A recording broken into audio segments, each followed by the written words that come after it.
take a look at this. And the reason why is if your web browser crashes with Internet Explorer 8 and beyond, what will happen, you'll notice, is it will come right back up. It'll open right back up and say, oops, sorry, it accidentally crashed. Would you like to continue with what you were doing?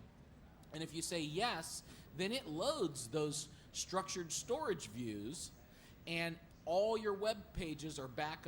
in your web browser. And this is how it does it. And you can see that all the information from each tab here is completely inside that structured viewer. And look at this. This is Hotmail. So this is Hotmail. This is the username in the Hotmail. This is the password in the clear, so they've got his password in there. Everything. It's all in this structured storage container for all their web surfing activity, for their current session plus their last session. So it has an active session and it has previous session. They also have a new feature in Internet Explorer 8 called recommendations, right? Or suggested sites. And what we have just found is that Microsoft, by default, is saving a copy of the name of each website that you visit in a file called the suggestedsites.dat file, suggestedsites.dat. And this is just a text file, and they're sending that back to Microsoft,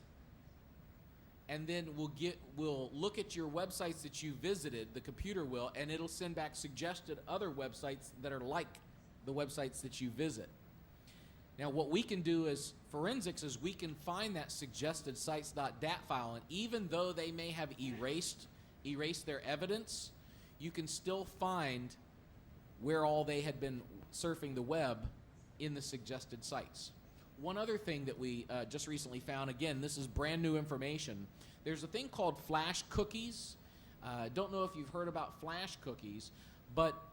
flash cookies, unlike the regular cookies on a web browser, they're actually storing information about the web pages that you're going to.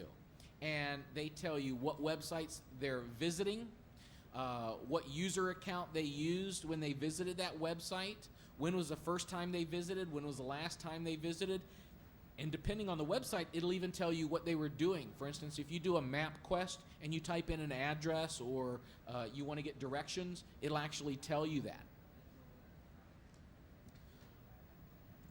Also, printing evidence. This is just interesting forensic information. Do you know how Microsoft prints a document when you click print on a computer? What ends up happening is, let's say you have a 3-page document that you want to print. What Microsoft does is it actually takes a photograph of each page of that document. So if it's a 3-page document, it takes 3 photographs, and then it stores those photographs in the Windows System 32 spool directory. It actually puts them, those photographs of each page of that document in the spool directory. Then, one page at a time, it will send to that picture of that page to the printer. And once the printer receives that and prints that page, it will send back a thumbs up that says, yep, I printed that page, and then it can delete that picture. But of course, you know that when you delete something, it's not really gone, so you may be able to recover the actual, what they call the print spool. And when you do, what you get is you can actually see the date and time and when that was printed, and you can recover the actual page or pages that were printed. Even if that document was never on the computer, I could take a document that's on a thumb drive, stick my thumb drive into the computer, print that document from the thumb drive, never saving it on my computer, and that document, pictures of that document will be in the print spool. And I can tell you when those documents were printed.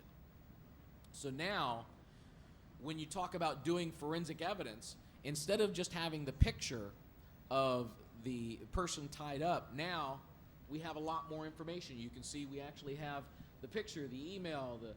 IP address. We've got the thank you email going back. We've got the another copy of the evidence of the email that was sent in the temporary internet cache. We've got the printed document. We got the Google searches. We have the link files proving that he opened the documents, and that's a lot more information rather than just the picture. So you see how we've gone from just a picture to having a whole lot more information. Should we open for questions? ครับก็ตอนนี้ก็ท่านวิทยากรบอกว่ามีคำถามอะไรก็เชิญเลยนะครับส่งขึ้นมาทางกระดาษก็ได้นะครับหรือขึ้นถามก็ได้ครับท่านก็พูดถึงเรื่องของการค้นหาข้อมูลจากอีเมลแล้วก็ตามจนเจอนะครับดังนั้นท่านที่ใดที่คิดว่าส่งอีเมลไปแล้วคนเขาไม่รู้นี่คงจะลำบากนะครับ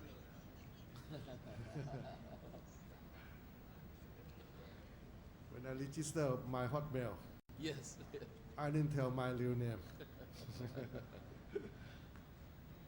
มีคำถามใดไหมครับ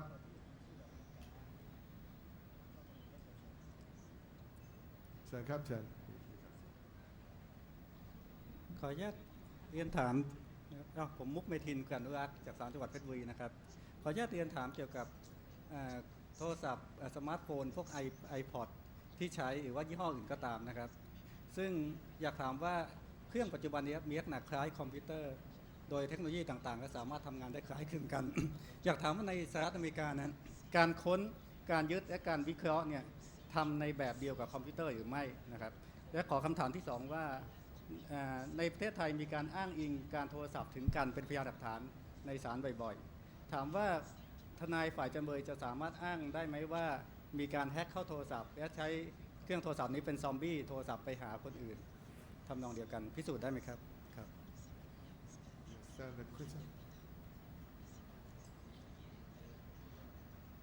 The first question is about Yes, I heard. I was just wondering if you could give me just a little bit more information about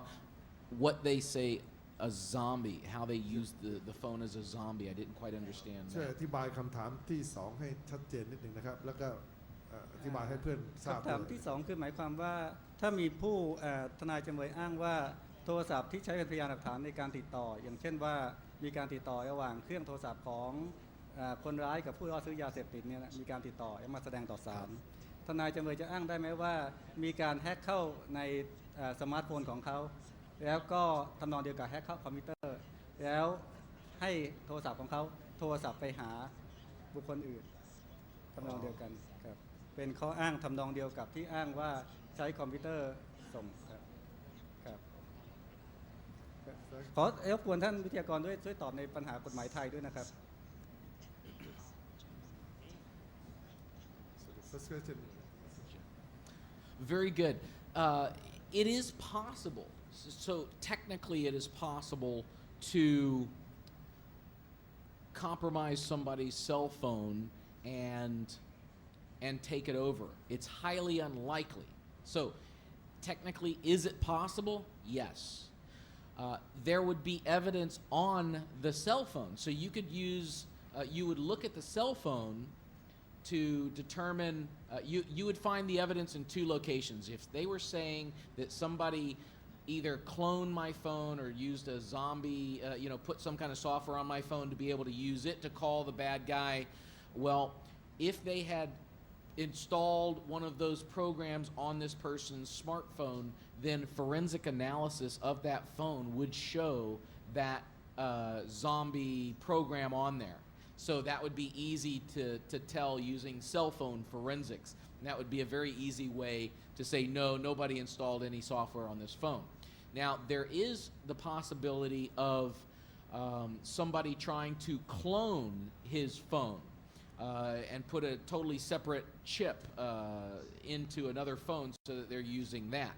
Well, the easiest evidence to find that information out would be through the cell phone carrier, because the cell phone carrier, anytime that phone goes active, it has to register with one of the cell towers wherever it's at. So if I'm carrying my phone and somebody cloned it, made a clone copy of my SIM card, the cell company, the cellular provider is going to have logs showing that my phone was near what cell tower at what time. If somebody else then turns on a separate phone that is clone of mine, in the cell phone provider's logs, they're going to see that phone also connected to another tower. If those two towers are not side by side,